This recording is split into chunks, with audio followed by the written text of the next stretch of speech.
Hey, what's going on, guys? It's Barrett with the Espresso Outlet YouTube channel. Today we're going to do an unboxing of the Duetto 4. It's going to be, I think, a lot of fun. I've been looking forward to seeing this machine in person. I've seen it online for quite a few years. Now, I am going to be pulling the machine out. It's a little bit big of a box, so I can't really put it up here and pull it out. We're going to move the camera and we're just going to go through some of it, and then I'm going to stop it and lay it all out on the table. So let's get to unboxing. Okay, so sorry for the bit of the crazy angle. We're not going to be here for very long. Just pulling some stuff out of the box. We have the user manual and some, looks like some test strips and stuff. We'll put that off to the side. Next, we have our drain line and our fresh water supply line. Looks like a microfiber cloth. And I'm just going to pull this whole thing out. We'll set it over here. We'll go through it here in a second. And then last but not least, we do have the machine down there. We're going to stop the video and pull that out. Okay, so real quick, let's just go through those accessories again. You have your drain line. It's a nice braided drain line. So it kind of has like a metal coil inside of it. It comes with a hose clamp. You also have your freshwater supply. And in this case, it actually has the quick connector for a PEX line, which is really handy when they include that in the box. You do have your branded microfiber cloth that looks really sharp. You have a backflush blind, which is always nice to keep around. I usually put it in my single spout because I don't use it as much. I wasn't sure at first. These are steam tip options. So if we rotate it, we actually have a 4, a 3, and a 5-hole steam tip design. So that's pretty neat. You can swap them out. I'm not sure what comes on the machine. We'll take a look, assuming that it has a different one on the machine, but just straight out the box, they give you 3 additional ones. You have your standard portafilter. It has 2 spouts. It's centered. It's a nice design. I kind of like that they started centering them. Some of them in the past, they would have them at the back or at the front, depending on the brand. It does have it looks like a very quality basket inside of it, just from a first look. The holes look really nice. It is a tapered basket, so it's not going to be like a straight walled IMS or VST basket, but it looks very solid, especially for getting you going. Like, you wouldn't have to upgrade this if you didn't want to, I don't think. And then similarly, you have your single spout. So it just has the single spout. These are a little bit more difficult to tamp, so I usually don't use mine quite as much, but if you are doing just like a small espresso and your cup is too narrow, I usually either grab a bottomless or I'll grab my single spout and just kind of tamp on the edge of my counter. You have a branded cleaning brush for your group head, so just something simple, throw in your drawer. These I really do like, and I do keep them around and utilize them quite a bit. Then really the last accessory is a tamper. So just a simple black tamper. There's no branding on it, but it feels really nice. It's very similar to the tampers that I gravitate towards. A little bit bigger of a handle at the top, but it's going to be an excellent tamper, starter tamper. But again, you wouldn't need to upgrade if you didn't feel like it. So nice tamper came with it. I wasn't quite sure just from first look what these were, but you actually had the feet. So there's 4 feet.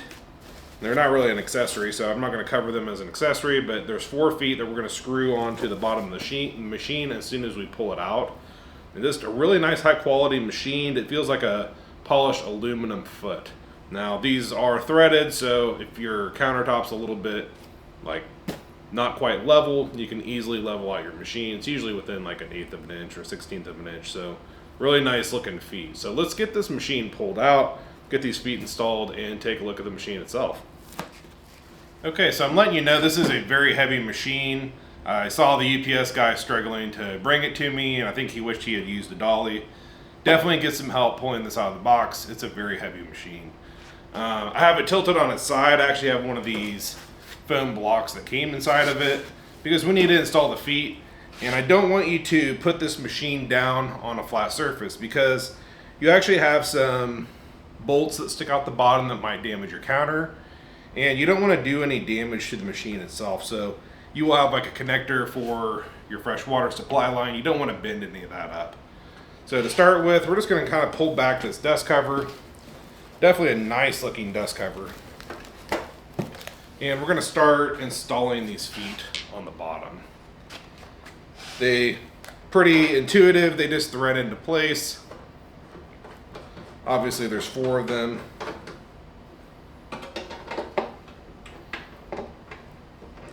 Just be mindful of your countertop as well as the machine. You don't want to scratch or bend anything. It'd be really easy to do.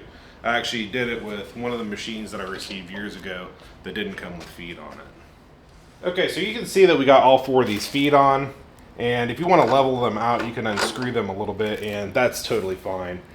This is a little catch basin that goes beneath your drip tray, and this is where you're going to connect your fitting for your drain line.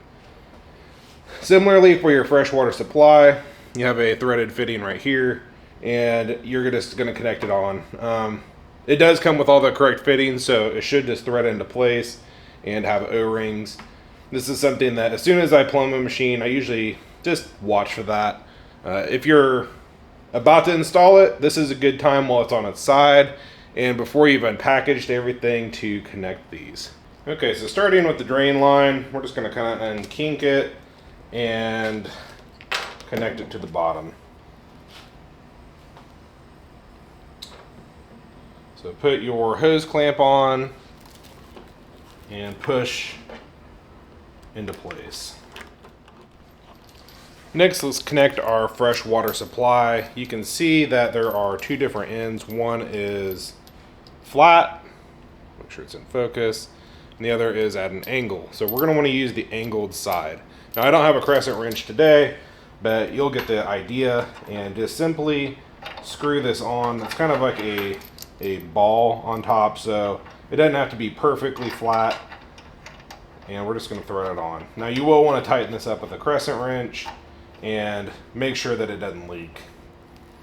There is a PEX connector, which I will be using, and it comes with Teflon tape pre-applied, but if it does not, make sure to apply some or if it's damaged, and you can simply screw this onto the other end and press it into a PEX fitting. I do recommend putting like a shut-off valve or something. Just if you ever needed to move this machine, you're not going to want to go down to your basement or have to mess with finding a shut-off. I usually put a shut-off right out of my PEX connector. So let's get this set up.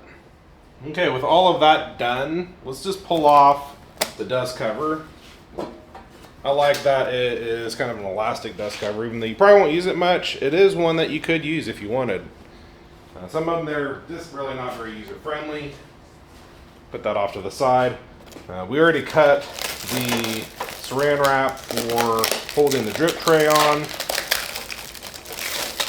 So pull that off. This thing looks sweet. Okay, so this machine is really sharp looking. I really like the look of it. It's built extremely high quality. And some days, some of these machines, for as much as you pay, I mean, they're nice, and then there's extra nice. This one so far, I feel everything has been extremely premium on it. Just going over a few of the features real quick. We have an on-off switch on the side. I did a quick look in the manual. There's actually 2 on-off switches. One is going to be for a boiler steam bias, and it didn't tell me which way to turn it. So we're going to play with that. And really what that does is it allows you to have both boilers for your brew and steam on at the same time, or you can opt to turn that off. And what it'll do is it'll heat up your brew boiler first, and then it'll heat up your steam boiler, and then it's going to alternate between the 2. So power switch and your little bias switch. If you opt to run it on, it has a 20 amp plug that comes on it standard. And to run both boilers at the same time, I recommend running it on 20 amps. See if you can see that. So it has this odd configuration, but they supply an adapter that allows you to run a standard 15 amp. And this is how I have run my quick mill at my house, and it has worked great. So make sure that you have your machine set up. You don't want any electrical issues.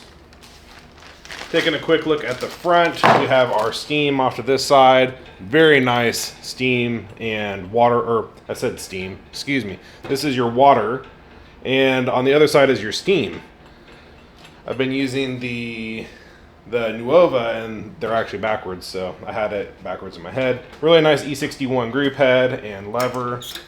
The tray itself looks like it's quite large and quite deep. I think one thing that I will do for my drain line, it does come standard with a plug in it. So if I wanted to remove that plug, we can use the drain line. And right now the drain comes out to the side, which a lot of places they'll run the hose out the front. I would want to run it out the back. So there's actually 2 screws in the front. You can rotate this box and have it go out the back much smoother. So they put a lot of thought into that, which I really appreciate because it allows people to adapt to their kitchen and their needs. I might have mentioned earlier that I didn't think that this had a water tank, but if you lift off your cup warming rack, it actually does have a water reservoir, which I didn't realize that this machine had. It is removable. You're probably just going to want to fill it with like a gallon jug or something. Make sure to use purified, softened water. You don't want to use hard water. It could damage your machine. Not really, it will damage your machine. So really nice that it has a water reservoir. We're not going to go into today about, you can have this machine run standalone, so you don't have to hook up the drain line and you don't have to hook up the plumbed line, but it does have the option to do so. And there's some switches and some levers on the inside. We'll do just a separate video on that. But just wanted to get this unboxed. If you're thinking about getting one of these or you have one of these, definitely leave a comment below. You can definitely reach out to www.espressooutlet.net and shoot us an email to see if we have this in stock. We have a variety of the Alex machines that we carry. This one seems to be the most popular, and I can see why just from taking a look at it. So thanks for watching today. Always hit subscribe, that helps us out. Hit like on this video and let us know if you got any questions. So thanks for watching.